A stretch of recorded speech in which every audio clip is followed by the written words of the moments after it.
Je ne prévois pas d'impact majeur du Brexit sur l'économie française, mais sans aucun doute, les risques à la baisse deviennent prépondérants.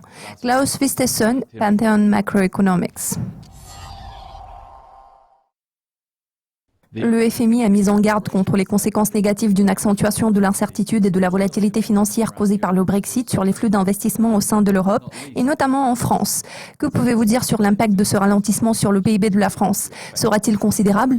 Compte tenu du fait que la majeure partie de la croissance du PIB de la France provient de la demande intérieure, je ne pense pas que le Brexit puisse avoir un impact majeur sur l'économie française. Pourtant, sans aucun doute, les risques à la baisse deviennent prépondérants, en particulier pour la France, au vu de son excédent commercial important avec le Royaume-Uni. Même si nous supposons que les relations commerciales entre les deux pays se poursuivent, le ralentissement de la demande intérieure britannique, qui est fort probable à court terme, et la forte appréciation de l'euro contre la livre sterling vont sûrement jouer en défaveur de l'excédent, ce qui va freiner l'investissement. Cependant, je tiens à souligner que le rythme d'investissement était déjà assez solide avant le vote pour le Brexit. En tout état de cause, il est normal qu'il commence à ralentir. L'économie française a connu un ralentissement au deuxième trimestre. Le rythme d'investissement devrait s'affaiblir au troisième trimestre, mais cela ne sera pas uniquement dû au Brexit.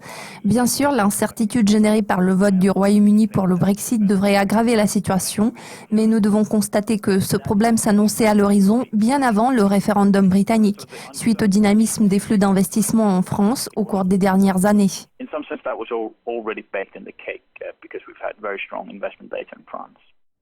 Après avoir échappé à la déflation en mai, la France a affiché des données assez positives relatives à l'inflation.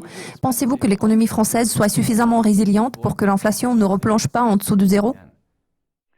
Je dirais que l'inflation semble vivre sa propre vie en France et dans le reste des pays de la zone euro. De toute façon, l'inflation est très basse.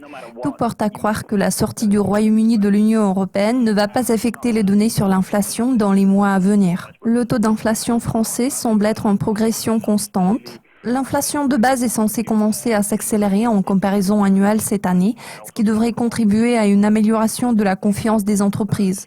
Nous constatons déjà une certaine accélération du taux d'inflation des services et une augmentation de la pression sur les prix domestiques en raison des dépenses de consommation assez robustes. Même s'il existe une incertitude accrue en raison du Brexit, à moins que l'économie de la zone euro et celle de la France ne s'effondrent totalement, comme c'était le cas en 2008, l'inflation va continuer à progresser indépendamment de l'évolution des négociations entre le Royaume-Uni et l'Union européenne. Ainsi, à court terme, je ne vois pas de risque de déflation pour la France. L'inflation devrait progresser à un rythme stable au cours de ce cycle économique. Ma toute dernière question. La semaine dernière, le ministre français de l'économie, Emmanuel Macron, a déclaré qu'il avait l'intention de défier le président François Hollande. Comment ces développements politiques pourraient-ils affecter l'économie française ?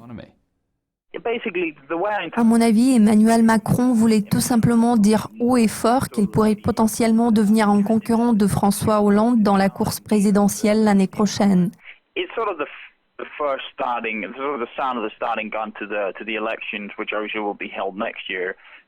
Je peux dire que par cette déclaration, il prépare le terrain pour sa campagne. Je pense que nous entendrons encore beaucoup de nouvelles de ce genre à l'approche de la présidentielle. Pour ce qui est de la réaction du marché à la candidature de Macron, je pense qu'elle sera favorable grâce à sa position néolibérale en faveur du marché libre.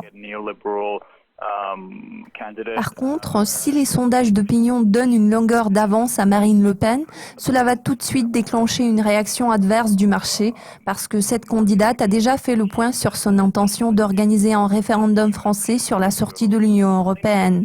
De toute façon, je pense que nous verrons une accentuation de tous ces clivages idéologiques en 2017.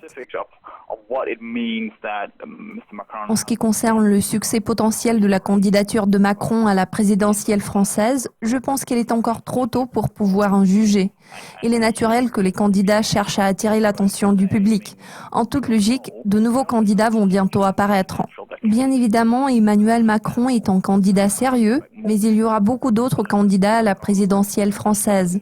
De toute évidence, très bientôt, de nouveaux acteurs vont également s'engager dans cette bataille politique. Klaus, je vous remercie de votre participation. Restez à l'écoute de Dukascopy TV pour plus de mises à jour financières. À très vite.